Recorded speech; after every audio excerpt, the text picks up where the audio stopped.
Ada masih bersama kami di Kabar Petang pemirsa dan masih bergabung bersama kita ada Bang Kodari, Bang Saiful Huda dan juga Bang Ahmad Doli. Ini JK menyatakan kalau Pilpres nanti ada 3 poros dan juga 2 putaran. Kalau dari PKB sendiri dari koalisi Anies Baswedan, bagaimana melihatnya Bang Huda? Inikah juga kemarin yang diperbincangkan bersama dengan Pak JK dan juga Pak Anies?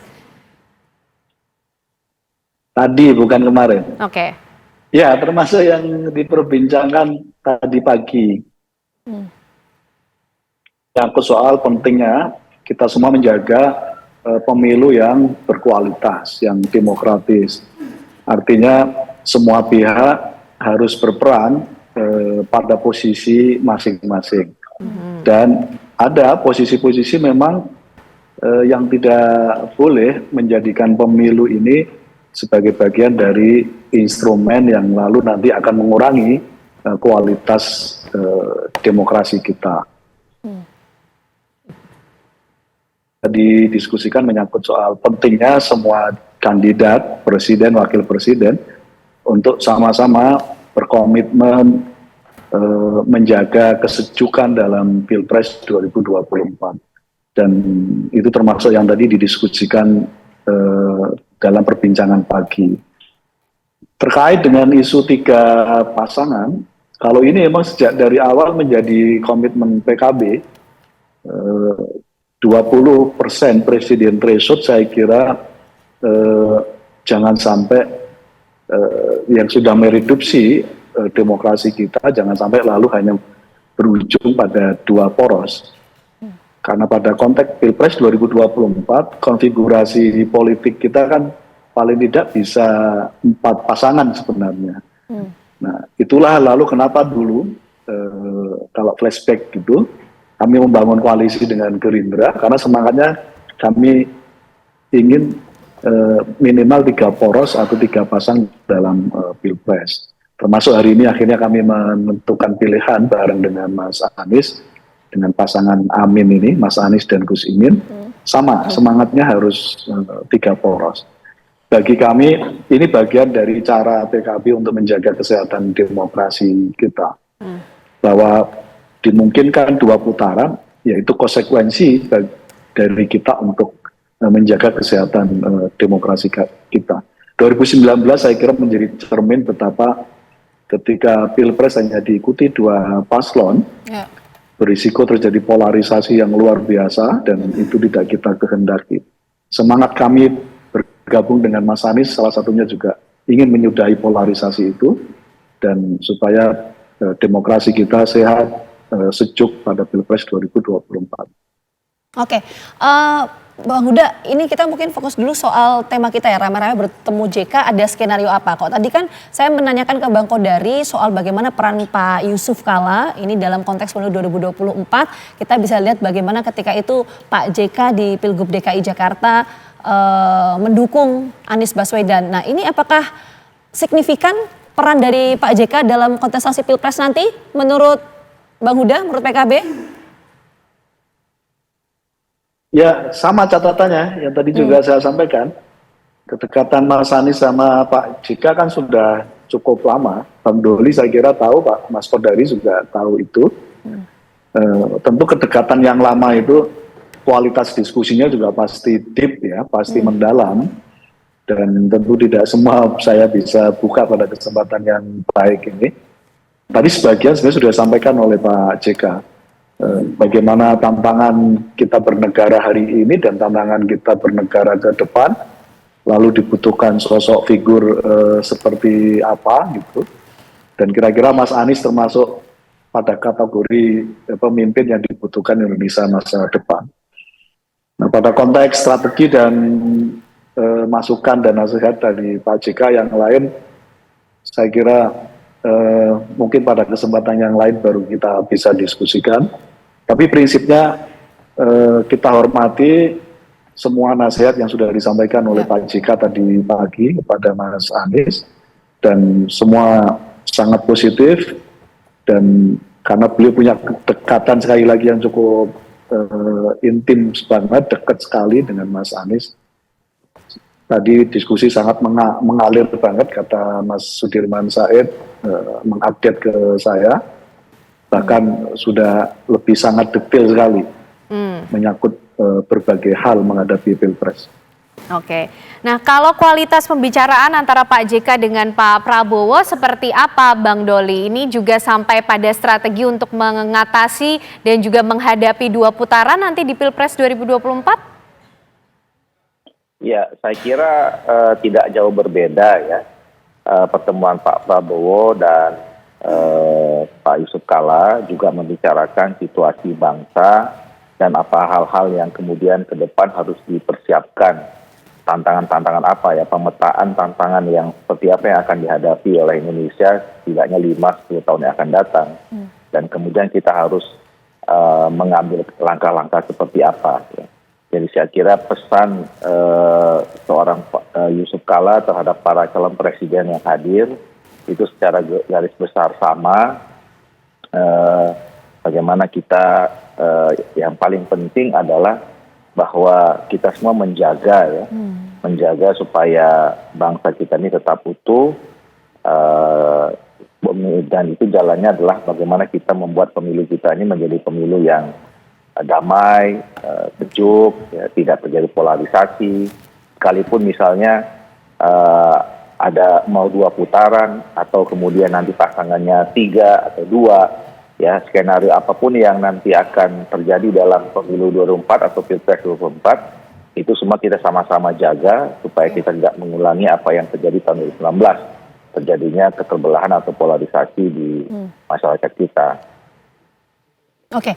Saya mau ke Bang Kodari kalau gitu. Bang Kodari, kalau tadi menyambung juga pernyataan Bang Kodari, kalau kita lihat pertemuan dari sejumlah tokoh ke kediaman Pak Yusuf Kalla, itu seberapa signifikan sih pengaruhnya kepada peta politik sejauh ini? Kan sejauh ini ada 3 baca pres dengan masing-masing koalisinya. Itu akan berpengaruh nggak terhadap pergerakan masing-masing partai politik dalam koalisi? Kalau ke PDI Perjuangan saya kira sulit ya, karena sebetulnya wacana atau potensi koalisi PDI Perjuangan dengan Golkar itu sudah sempat dijajaki oleh Mbak Puan waktu pernah ketemu dengan Pak Erlangga ya. Tapi justru kan keputusannya Pak Erlangga malah ke Pak Prabowo. Apalagi Mbak Puan sendiri dan Pak JK tadi udah menegaskan bahwa ya itu soal koalisi Golkar dengan ketua umum lah. Menurut saya Pak JK dengan sangat fair mengatakan bahwa ya posisi saya bukan sebagai ketua umum. Nah, karena itu balik lagi kalau menurut saya dalam konteks ketemu Mbak Puan, kemungkinan pembicaraan itu lebih kepada potensi-potensi putaran kedua, katakanlah begitu. Jadi pembicaranya udah dicicil dari sekarang. Ada gambarnya juga Pak JK ketemu dengan Pak Prabowo misalnya. Bukan mustahil juga Pak Prabowo karena tahu bahwa Pak JK ini orang dekatnya Pak Anies, penasehatnya begitu ya, bahkan penasehat yang sangat kuat. Karena biasanya penasehat itu datang kepada kandidat. Ini kandidat datang kepada penasehat kan begitu kan? Orang dekatnya Pak Anies gitu. Jadi mungkin Pak Prabowo barangkali udah sounding-sounding juga itu dengan Pak JK. Titip ya Pak JK, nanti kalau misalnya putaran kedua Anies Baswedan nanti koalisinya dengan saya gitu. Nah, di antara Anies Baswedan dengan JK itu kan selalu ada yang namanya Sudirman Said. Nah, Sudirman Said itu siapa? Itu orang dekatnya Pak JK dari lama. Jadi ya Anies orang dekatnya Pak JK, Sudirman Said juga orang dekat dengan Pak JK, dan representasi Pak JK dalam pemenangan Pak Anies itu adalah Sudirman Said. Saya lihat salah satu motor ya, boleh dibilang barangkali ya manajer campaign yang bukan dari partai politik bagi Mas Anies itu adalah Pak Sudirman gitu. Jadi semua komunikasi mungkin dilakukan oleh Pak JK lewat Pak Sudirman Said. Gitu. Sayang Pak Sudirman nggak bisa hadir pada hari ini. Kalau ada beliau, kita bisa konfirmasi lagi lebih lanjut. Bahkan kita tanya itu vitamin yang bisa kuat 4 bulan itu mereknya apa gitu. Oke, itu tadi gini Bang. Oh iya begini, soal Pak Sudirman sendiri kan juga pernah bertanggung juga waktu pilkada di Jawa Tengah gitu. Jadi sebetulnya ini orang-orang yang sudah pernah ikut dalam pemilu gitu. Walaupun Pak JK ini menang sebagai wakil ya, bukan sebagai calon presiden. Kalau sebagai calon presiden Pak JK nggak bisa dari nomor 3 nggak bisa jadi nomor 1 tuh. Tahun 2009 itu ada 3 paslon, SBY Budiono, Megawati Prabowo dan JK dengan Pak Wiranto. Nah waktu itu nggak berhasil tuh. Jadi Pak JK ini kalau bicara nasional itu berhasilnya kalau sebagai wakil, sebagai catatan. Jadi bagi Bang Huda catatannya ini ya, dulu hati-hati menangnya itu kalau sebagai wakil bukan sebagai calon presiden. Berarti siapa yang mau jadi wakil nih nanti nih, ya kan? Kita berarti mencari calon-calon wakilnya. Tapi kan kalau dari Pak Anies sudah dengan Muhaimin Iskandar. Kalau gimana nih kalau dari Pak Prabowo, Bang Doli? Kenapa? Gimana? Kalau kita bicara tadi kan Bang Kodari bilang ini kalau Pak JK nih saktinya sebagai wakil nih ya kan. Ahli itu dia, nah kalau Pak Anies kan sudah dengan Muhaimin. Ini juga kemarin Pak Prabowo bertemu dengan Pak JK termasuk juga mencari saran siapa nanti yang akan mendampingi? Ya kalau begitu dengan pengalaman Pak JK bagusnya Pak Erlangga kan berarti menang. Iya kan? Kan gitu. Kalau ngikutin logikanya Pak Kodari kan seperti itu. Jadi Pak Prabowo datang ke Pak Yusuf Kalla yang punya pengalaman jadi wakil presiden 2 kali. Nah jadi calon presiden datang ke Yusuf Kalla yang wakil presiden 2 kali berarti kan mencari wakil presiden yang sama dengan Pak Yusuf Kalla bisa punya potensi menang. Apalagi Pak Erlangga Pak Yusuf Kalla itu kan Golkar. Jadi Pak Prabowo saya kira salah satu selain tadi membicarakan tentang bagaimana ke depan perjalanan bangsa ini harus dihadapi, saya kira Pak Prabowo juga ingin membangun komunikasi dengan seluruh keluarga besar Partai Golkar supaya memang dukungan Golkar itu betul-betul bisa penuh dan solid ya. Sebelumnya kan juga ketemu dengan Pak Abu Rizal Bakri, kemudian pernah juga berkumpul dengan semua ketua-ketua dewan lah ya. Kita kan ada punya 5 dewan-dewan dan semuanya sudah ketemu dengan Pak Prabowo dan satu-satu juga didatangi termasuk dengan bertemu Pak Yusuf Kalla beberapa waktu yang lalu. Oke, Bang Doli mungkin yang ingin saya tanyakan begini, soal soliditas Partai Golkar dan Partai Koalisi di Prabowo Subianto. Apakah memang ini nanti akan sampai akhir di pendaftaran Capres-Capres KPU nanti 19 Oktober gitu? Atau mungkin nggak Bang Doli, misalnya kalau catatan saya Bang Doli kalau kita lihat di pemilu 2004 kan waktu itu kita ingat betul ya, ada Pak Yusuf Kalla, kader Partai Golkar itu maju sebagai Wapres mendampingi Pak SBY, tapi waktu yang bersamaan, waktu itu Partai Golkar juga mendukung Pak Wiranto. Mungkinkah hal itu bisa terjadi, Bang Doli, seperti di 2004? Ya, tentu setiap pemilu, setiap zaman pasti berubah ya, situasi yang dihadapi juga tidak sama. Kami sampai saat ini sudah memutuskan bahwa kita bergabung dengan Koalisi Indonesia Maju, bersama secara politik dengan Partai Gerindra, Partai Amanat Nasional, PBB, terakhir Demokrat masuk, Gelora dan sebagainya. Dan beberapa yang lainnya ya. Dan kami berusaha untuk teguh dengan putusan itu ya.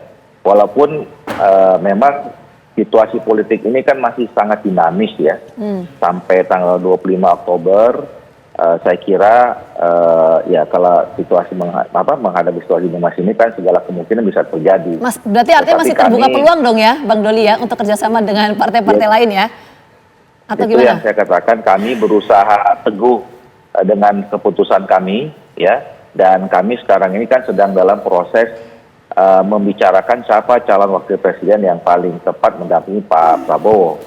Dan sekarang ini tentu Golkar sampai saat ini masih konsisten juga untuk mendorong menominasikan yang pertama Pak Erlangga Hartarto sebagai calon wakil presiden kita. Dan tentu berdasarkan kesepakatan nanti akan dibicarakan secara bersama-sama, secara bermusyawarah di antara partai-partai atau ketua-ketua partai politik yang tergabung dalam Koalisi Indonesia Maju.